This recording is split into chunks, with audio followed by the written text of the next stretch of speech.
సభలో కొద్దిసేపు ఉన్నాం, తర్వాత బయటకు రావడం జరిగింది. కానీ గవర్నర్ గారి ప్రసంగం అంటే జనరల్ గా ప్రభుత్వం చేసేటువంటి సంక్షేమ కార్యక్రమాలు, అభివృద్ధి కార్యక్రమాలు, ఈ సంవత్సరంలో ఈ ప్రభుత్వం అనుసరించాల్సినటువంటి అన్ని అంశాలను ప్రస్తావిస్తూ ఈ రోజు ముఖ్యంగా కరెంట్ అఫైర్స్, ఈ రోజు జరుగుతున్నటువంటి ప్రస్తుత పరిస్థితులను వారి యొక్క మరి స్పీచ్ లో ప్రస్తావించకపోవడం మాత్రం ముఖ్యంగా మా అందరిని నిరాశపరిచింది. అది ఎందుకు జరిగింది గారు? మామూలుగా గవర్నర్ ప్రసంగం ఉంటే ఇందాక మాట్లాడుకుని మీరు వచ్చే ముందు ఇది ప్రభుత్వం రాసేటటువంటి ప్రసంగం. కేబినెట్ ఆమోదించి గవర్నర్ పంపించి ఏదన్నా ఉంటే గవర్నర్ గారు ఇంతో అంత చిన్న చిన్న మార్పులు చెల్లింపు చేస్తారు. ముఖ్యంగా ఇది ప్రభుత్వం యొక్క ఆలోచనని ప్రతిబింబించేటటువంటి ఒక దస్తావేజ్ లాంటిది. వాస్తవం అంటే నేను కూడా కనీసం మీ ప్రభుత్వం పైన ఉన్నటువంటి మీ ప్రభుత్వం వేసినటువంటి శ్రీకృష్ణ కమిటీ గురించి ఎక్కడ ప్రస్తావన లేదు, అదే ఎక్కడ ప్రస్తావన లేదు. దాదాపుగా డిసెంబర్ 1st వీక్ నుంచి ఇవాటి వరకు కంటిన్యూస్ గా తెలంగాణ ప్రాంతంలో ఒక రకమైనటువంటి ప్రజలంతా కూడా ఎంతో ఆసక్తితో చూసే పరిస్థితిలో 93rd అనౌన్స్మెంట్ దాని కంటిన్యూషన్ గానే ఈ రోజు శ్రీకృష్ణ కమిటీ. అయినా ఇవన్నీ కూడా అంటే ఒక అప్పీల్ లాగా ఆయన ప్రసంగంలో ఉండాలి. ఇరు ప్రాంతాల సమయంతో పాటించండి, లేకపోతే శ్రీకృష్ణ కమిటీ ముందు మీ యొక్క అభిప్రాయాలు చెప్పుకోండి, ఈ రాష్ట్రంలో ఉండేటువంటి మీ 2 ప్రాంతాల యొక్క ప్రజలను ఆ కమిటీ పరిశీలిస్తుంది. ఆ రకంగా ఉండే వారికి మాటలో ప్రస్తావించకపోవడం అనేది నాకు కూడా మీ అభిప్రాయం. ఇందాక తెలపల్లి గారు ఏమన్నారంటే అతి జాగ్రత్త సాచివేత. ఇందులో దాచివేత అవసరం లేదు, ఎందుకంటే కేంద్ర ప్రభుత్వం కమిటీని నియమించింది, ఒక కమిటీ నియమించిన తర్వాత గవర్నర్ ప్రసంగంలో మహేష్ రెడ్డి గారు ఎందుచేత ప్రస్తావనకు నోచుకోలేదు? తెలంగాణ అనే పదం లేకుండా, కనీసం శ్రీకృష్ణ అనేటువంటి పదం లేకుండా, శ్రీకృష్ణ కమిటీ అనే పదం లేకుండా అందరికీ న్యాయం జరుగుతుంది, అందరి మాటలు వింటారు, చెప్పండి, ఇందాక వెంకటరమారెడ్డి గారు చెప్పినట్టుగా కనీసం అదైనా ప్రస్తావన ఎందుకు రాలేదు? బేసికల్ గా ఇదొక ప్రజాస్వామ్య దేశం అన్న ఆందోళన కలుగుతూ ఉంది. ముఖ్యంగా ఈ రోజు ఉన్నటువంటి పరిస్థితులు, ఈ రోజు ఈ రాష్ట్రంలో నెలకొన్నటువంటి పరిస్థితులు కదా, ముఖ్యంగా ఈ ముఖ్యమంత్రి గారు పదవి స్వీకారం చేసిన రోజు నుంచి ఈ రోజు వరకు జరుగుతున్నటువంటి పరిణామాలు మీరు చూస్తే వారు తెలంగాణ ప్రాంతానికి ముఖ్యమంత్రిగా ఏ రోజు కూడా బిహేవ్ చేయడం లేదు. మొదటి. రెండోది, నిన్న జరిగినటువంటి ఉస్మానియా యూనివర్సిటీ ఊచకోత ఏ రకమైన విద్యార్థుల మీద అమానుషంగా, ఒక నక్సలైట్లను కూడా, ఒక టెర్రరిస్టులను కూడా అంత అమానుషంగా పోలీసులు ప్రవర్తించడం, రీతిలో ప్రవర్తించడం, అతిగా ప్రవర్తించడం. ఇప్పుడు తెలంగాణ అగ్నిగుండంగా మారి తెలంగాణ ప్రాంతంలో ప్రజలంతా కూడా ఆందోళన చెందుతూ మరి ముఖ్యమైనటువంటి ఎన్నడూ కనివిని ఎదిగినటువంటి ఒక ఆందోళన ఈ రోజు ఉన్న నేపథ్యంలో ఈ రోజు బడ్జెట్ సమావేశంలో గవర్నర్ ప్రసంగంలో ఇక్కడ ప్రస్తావించకపోవడం అంటే దీని ఒక అంశంగానే వారు ట్రీట్ చేయకపోవడం, అంటే తెలంగాణ సబ్జెక్ట్ ని వారు ఎక్కడ కూడా ప్రస్తావించకపోవడం వంటి చూస్తూ ఉంటే ఆయన ఒక ప్రాంతానికి కన్ఫైన్ అన్నట్టుగా, ఒక ప్రాంతానికి సంబంధించిన ముఖ్యమంత్రిగా బిహేవ్ చేస్తున్నట్టుగా మాకు అనిపిస్తూ ఉంటుంది. ఈ రోజు మరి గవర్నర్ ప్రసంగంలో కేవలం ఒక ప్రాణహిత సబ్జెక్ట్ ని తప్ప పెద్దగా వేరే ఏ అంశాన్ని కూడా ప్రస్తావించలేరు. ఆ ప్రాణహితనే ఒక బోగస్. ప్రాణహిత చేవెల అని ఏదైతే ప్రాజెక్ట్ గా తీసినారో ఆ ప్రాజెక్టే ఒక బోగస్ ప్రాజెక్ట్.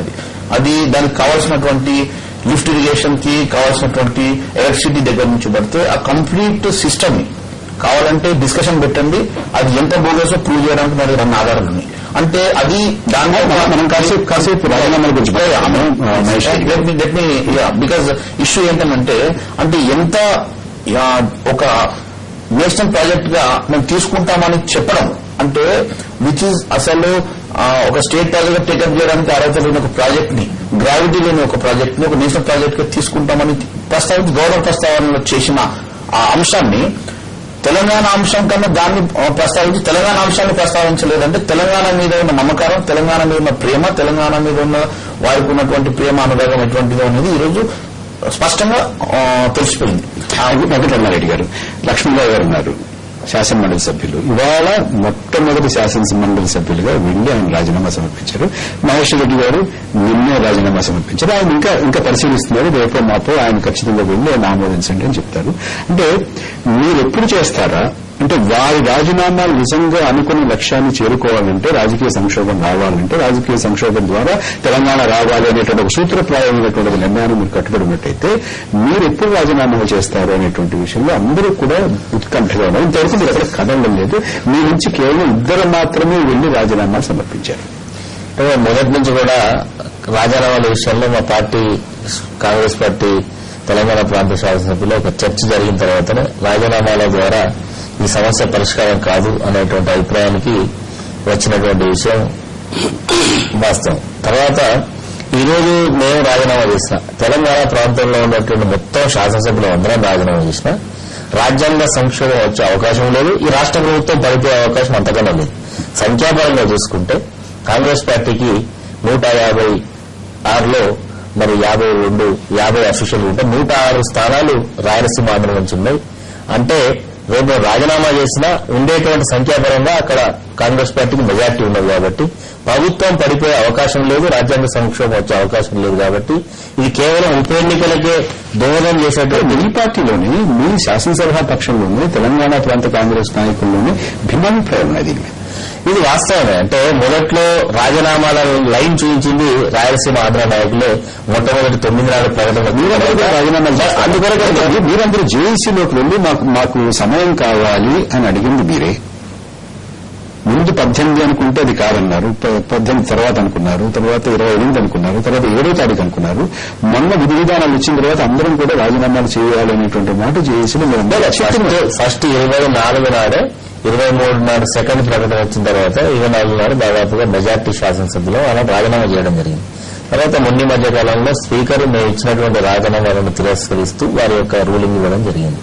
మళ్లీ రాజీనామాలు చేయడం ద్వారా మళ్లీ చేయాలనుకునే పరిస్థితులలో కాంగ్రెస్ పార్టీ ఈ దృష్టిలో ఇప్పుడు అవసరం లేదంటారు. ఇప్పుడు అంటే మేము అనుకునేది ఏంటంటే పార్టీలో సుదీర్ఘమైనటువంటి చర్చ జరిగిన తర్వాత శ్రీకృష్ణ కమిటీ యొక్క విధి విధానాలు యొక్క ఈ 2010 డిసెంబర్ 31 వరకు పూర్తి చేస్తామని కాలపరిమితి విధించింది. కాబట్టి ఆ సమయం వరకు వేచి చూసి ఒకవేళ కనుక 2010 డిసెంబర్ తర్వాత కూడా తెలంగాణ ప్రక్రియలో ఎలాంటి మార్పు లేకపోతే అప్పుడు రాజీనామా ఒక పార్టీ శాసనసభ్యులకే కాదు పార్టీకి పదవులకు రాజీనామా చేసి మీరు కొన్ని రోజుల్లో రాజీనామాలు చేయకపోతే మీ ఇళ్ల ముందు ధర్నాలు చేస్తారు, మీ ఇళ్లకి పిడకలు కొడతారు, మీ పేరు మిమ్మల్ని అందరినీ కూడా తెలంగాణ ద్రోహులుగా బాజా వాయించి డప్పు కొట్టి ఊరూరా మీ పేరు చెప్తారు అనేటువంటిది జేఏసీ కన్వీనర్ గా చెప్తున్నారు. సార్ ఇప్పుడు అది ప్రజాస్వామ్యంలో వారు మాట్లాడే తీరులో ఫస్ట్ ఆఫ్ ఆల్ నేను వ్యతిరేకిస్తా ఉన్నా. ఎందుకంటే భావ స్వాతంత్రం ఈ సమాజంలో బతికేటువంటి హక్కు ప్రతి ఒక్కరికి ఉంది. వారు డైరెక్ట్ ఇచ్చి డైరెక్షన్ ప్రకారం నడుచుకోమనేటువంటి ప్రయత్నం ఎవరు చేసినా ప్రజాస్వామ్యంలో సరైనది కాదు. ఇప్పటికే మీరు చెప్పినటువంటి ఇళ్లకు పెరుగులు కొడతారన్న కార్యక్రమం లేకపోతే ఇళ్ల మీద దాడి చేస్తారో ఇదేమో మొదలు పెట్టిండు.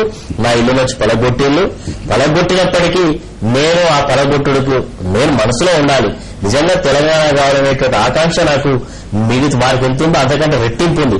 కానీ ఒక ప్రజాస్వామ్యబద్ధంగా జరగాలంటే పార్లమెంట్ లో బిల్లు పెట్టాలి. పార్లమెంట్ లో బిల్లు పెట్టాలంటే మొదలన్నది కేంద్ర ప్రభుత్వం తెలంగాణ ఏర్పడడానికి రాష్ట్ర అసెంబ్లీలో మరి తీర్మానం చేసి పంపించండి, దాని ద్వారా ప్రక్రియ ప్రారంభిస్తారు.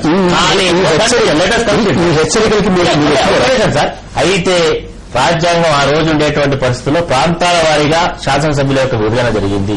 ఆ తర్వాతనే కేంద్రం 1కి 4 సార్లు ఆలోచన చేస్తే సుమోటోగా పార్లమెంట్ లో బిల్లు పెట్టడం కంటే ఇక్కడ ఆంధ్ర రాయలసీమ నాయకుల్లో వచ్చేటువంటి అభిప్రాయాలు కూడా పరిగణలోకి తీసుకుని మరి వారికి తెలంగాణ ఏర్పాటు చేసిన అభ్యంతరాలు ఏంటంటే ఈ శ్రీకృష్ణ కమిషన్ వేసింది. ఈ శ్రీకృష్ణ కమిషన్ వేసిన సందర్భంలో మొట్టమొదట అన్ని రాజకీయ పార్టీలు వెల్కమ్ చేశారు. కమిషన్ వేయడానికి అభ్యంతరం లేదు, కాలపరిమితి కావాలన్నారు.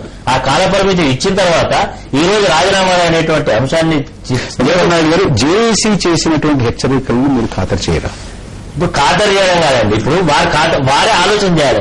మమ్మల్ని ద్రోహులుగా చిత్రీకరిస్తాం, మా ఇళ్లను ముట్టడి చేస్తాం, ఇళ్లను పెడకలు కొడతాం, రాళ్లు కొడతాం, లేకపోతే మేము ఇది చేస్తాం అనేటువంటి హెచ్చరికలు అనేది ఇది ప్రజాస్వామ్యబద్ధంగా ఇది మంచి మార్గమేనా?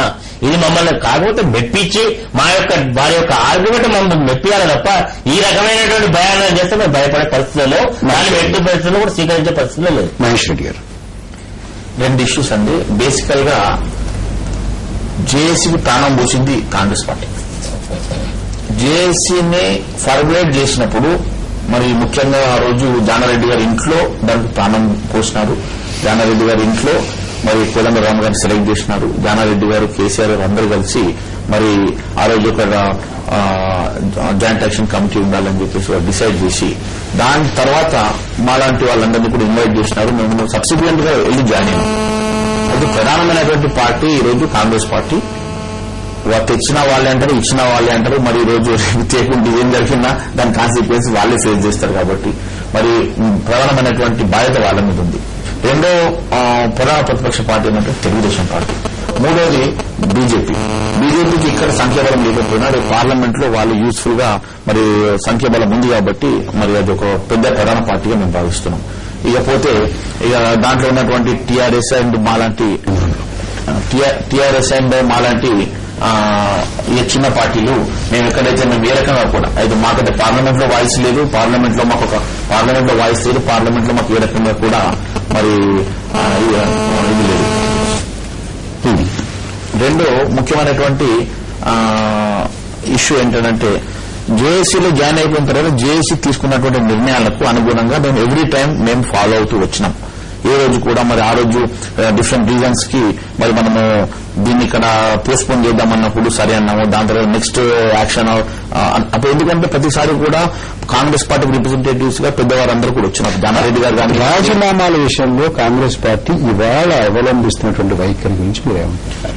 అంటే కప్పదాటుడు వైఖరి అనేది వాస్తవంగా అందరూ ఒప్పుకోవాలి. కళ్ళకు కనపడుతున్న నిజం ఇది. ఎందుకంటే మనం కాదు, ప్రజలంతా చూస్తున్నారు, గమనిస్తున్నారు. ఇప్పుడు ఇష్యూ ఏంటంటే వారికి తెలంగాణ పట్ల ఉన్నటువంటి చిత్తశుద్ది మీకన్నా ఇది తక్కువ కాదంటున్నారు, ఇతను ఎక్కువేమంటున్నారు. చిత్తశుద్ది అంటే ఒక రాజకీయ ప్రక్రియ, ఒక కమిటీ, దానికి ఒక నిర్ణీత కాలావధి ఇవన్నీ ఉన్నాయి కాబట్టి, ఇవన్నీ మీరు అడిగారు కాబట్టి, అది ఇచ్చారు కాబట్టి వేచి చూద్దామంటున్నారు. రాజీనామాల పరిష్కారం కాదేమో అనేటువంటి మాటలు మీరు స్వీకరించరా? అప్పుడు రాజీనామాల పరిష్కారం కాదు అని అంటే ఇప్పుడు వీరన్నట్టుగా సీమాంధ్ర నేతలు స్టార్ట్ చేసినటువంటి ప్రక్రియ అది. ఏ రోజు కూడా రాజీనామాలనే కాన్సెప్ట్ ఏ రోజు కూడా మరి లేకుండే. సీమాంధ్ర నేతలు స్టార్ట్ చేసిన తర్వాత ఎప్పుడైతే 9వ తారీఖు స్టేట్మెంట్ తర్వాత 10వ తారీఖు స్టార్ట్ చేయడం, దాని తర్వాత వారంతా కూడా బూకిమాడు చేయడం, వాళ్ళు యూనిటీ జెండాలు పక్కన పెట్టేసి వారంతా అన్ని పార్టీలని పక్కన పెట్టి వారికి ఉన్నటువంటి దేశాలను కూడా పక్కన పెట్టేసి వారంతా యునైటెడ్ ఒక ప్లాట్ఫామ్ మీదకి వచ్చి ఈ తెలంగాణ రాష్ట్ర ఏర్పాటు ప్రక్రియని ఆపే పద్ధతి. ఎందుకంటే 9వ తారీఖు రోజు చాలా స్పష్టంగా ప్రక్రియనే మొదలైపోయిందని చెప్పి ప్రకటించినటువంటి చిదంబరం గారు 23వ తారీఖు ఏ రకంగా అయితే కాంట్రడిక్టరీ స్టేట్మెంట్ ఇచ్చినారు. ఆ స్టేట్మెంట్ తర్వాత మరి తెలంగాణ ప్రాంతంలో కూడా మరి ఒక రిజిగ్నేషన్స్ చేయాలనే ఒక ఆలోచన వచ్చింది. దాని తర్వాత తెలంగాణ ప్రాంతంలో కూడా దాదాపు 70-80 మంది వరకు ఎమ్మెల్యేస్ అందరూ కూడా రిజిగ్నేషన్స్ చేసినారు. ఎందుకంటే వాళ్ళే యాక్సెప్ట్ అయితే కదా మా యాక్సెప్ట్ అయితే అనుకునే వాళ్ళు చేసినారు. దాని తర్వాత వచ్చినటువంటి పరిణామాల్లో అన్ని రిజెక్షన్ కావడము, దాని తర్వాత ఒకటిదో మిగిలిపోవడము, మరి దాని తర్వాత ఫ్రెష్ గా ఇప్పుడు ఎవరైతే రాజీనామాలు చేస్తారో అవి ఖచ్చితంగా ఆమోదింప చేస్తాయి. అంటే ఆమోదానికి సిద్దపడి, బలిపీఠం ఎక్కడానికి సిద్దపడి, తెలంగాణ ప్రాంత ప్రజల మీద ఉన్నటువంటి అభిమానానికి సిద్దపడి ముందుకు వచ్చే వాళ్ళు ఈ రోజు స్పష్టంగా ముందుకు వచ్చారు. ముందుకు వచ్చిన దాంట్లో క్లారిటీగా ఎవరైతే తెలంగాణ ప్రాంతం మీద ఎంత అభిమానం ఉన్నది అంటే తెలంగాణ ప్రాంతంలో ఉన్నటువంటి కాంగ్రెస్ నాయకుడికి ఉన్నంత స్పష్టత లేదంట. అంటే ఒక కాంగ్రెస్ కాదు, ఇప్పుడు తెలుగుదేశం లేదండి. తెలుగుదేశంలో 39 మంది జేబులో పెట్టుకుని తిరుగుతున్నామన్నారు కదా. తెలుగుదేశం పార్టీలో 39 మంది ఈ రోజు వారికి నిజంగా స్పష్టత రెండు ప్రధాన పక్షాలకి లేదంట. రెండు ప్రధాన పక్షాలు ముఖ్యంగా ఈ రోజు నాకు ఒక పాయింట్ ఎంత కామెడీ అని అంటే, ఈ రోజు మరి ఇష్యూని కామెడీ చేయాలని ప్రయత్నం చేస్తుందా తెలుగుదేశం పార్టీ, లేకుంటే ఇష్యూ డైవర్ట్ చేయాలని ప్రయత్నం చేస్తున్న తెలుగుదేశం పార్టీ ఒకటి వాళ్ళు కూడా స్పష్టంగా చెప్పాల్సిన బాధ్యత వాళ్ళ పైన ఉంది. కోదండరామ్ గారికి ఇవ్వడం ఏంటండి? కోదండరామ్ గారికి తీసుకెళ్లి రిజిగ్నేషన్స్ ఇవ్వాలనుకుంటే స్పీకర్ గారికి ఇవ్వండి, లేదా చంద్రబాబు నాయుడు గారికి ఇవ్వండి. అది చంద్రబాబు నాయుడు గారు నిర్ణయం తీసేసుకుని ఎస్ అంటే ఎస్, నో అంటే నో అంటే లేదా బాగుంటుంది. కానీ తీసుకెళ్లి Kodandaram in what way Kodandaram is concern to this? Lakshmanarao గారు, ఇప్పుడు ఇదంతా కావాలి. కాంగ్రెస్ పార్టీ వెంకటరమణారెడ్డి గారు చెప్పినట్టు దీనివల్ల అయ్యేది కాదు. కమిటీ ఉంది, అయ్యేది కాదు. ఆ కమిటీ నిర్దిష్టమైన కాల పరిమితి ఉంది. ఎంచేత రాజీనామాలు మీరందరూ కలిసి రాజీనామాలు చేసినా కూడా రాజకీయ సంక్షోభం వచ్చేటువంటి అవకాశం ఇవి లేదని అంటున్నారు. అంటారు వాళ్ళకు పదవుల మీద ఉన్న వ్యామోహము వాళ్ళు పట్టుకొని వేలాడడం తప్పితే వాళ్ళు అదే అంటారు. అయితే ఇప్పుడు కాంగ్రెస్ పార్టీ స్పష్టంగా తెలంగాణ ఇవ్వాలని చెప్తే అయిపోతుండే. ఈ శ్రీకృష్ణ కమిటీ దాని విధానాలు అంటే ఒకటి, ఆ శ్రీకృష్ణ కమిటీ అనేది అందులో సభ్యుల